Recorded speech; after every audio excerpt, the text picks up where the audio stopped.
Everyone, তোমরা সবাই কেমন আছো? আশা করি সবাই ভালো আছো, আমিও ভালো আছি। তো আমার এই অবস্থা আজকে। তো আমি যেহেতু এক্ষুনি ঘুম থেকে উঠলাম, রান্না করব। তো আমি কি রান্না করছি তোমাদের সঙ্গে শেয়ার করছি। তো আজকে আমি কাতলা মাছের আর ফুলকপি আলু দিয়ে পাতলা পাতলা ঝোল বানাবো, আর বাঁশকাঠি চালের ভাত করব, আর 2 রকমের ভাজি, আর বেশি কিছু না। তো বন্ধুরা দেখতে থাকো আমি কি কি করছি। প্রায় আমার ভাজা কমপ্লিট হয়ে গেছে, মাছটা ভাজবো।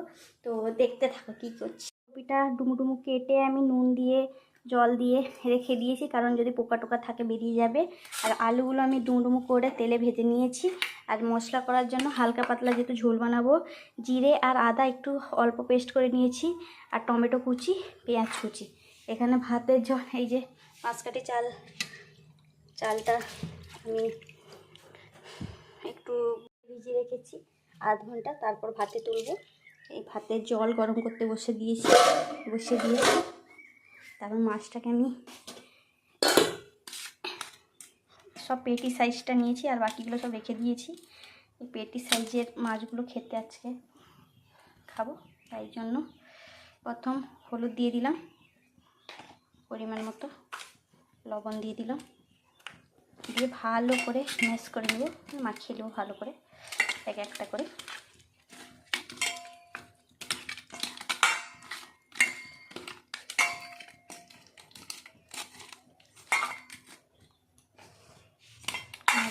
তেল বসিয়ে দিচ্ছি অলরেডি, আলু ভেজেছিলাম এই তেলে মাছটা ভেজে নেব।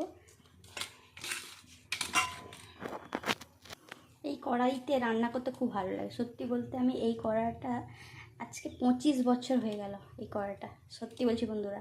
আর এতে রান্নাও খুব তাড়াতাড়ি হয়, খুব জলদি হয়, আর মাছগুলো তো খুব সুন্দর উঠে। তাই জন্য আমি এই কড়াইটাকে ভালোবেসে ফেলেছি। এই কড়াইতে না রান্না করলে আমার হজম হয় না। বড় কড়া আছে, আরও 2-3টা কড়া আছে, আমি সেগুলোতে রান্না করি না, ঠিক এইটাতে আমি খুব ভালোভাবে রান্না করি। কেউ খারাপ মন্তব্য করবে না বা খারাপ কমেন্ট করবেন না। দেখি তেল গরম হয়ে এসছে প্রায়, আর মাছগুলো একটা করে ছেড়ে দিই।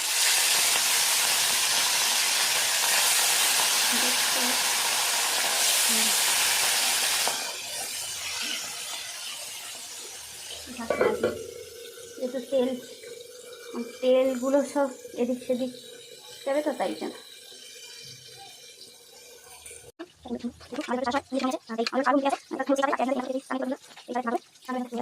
ভেজে নিয়েছি পুরো।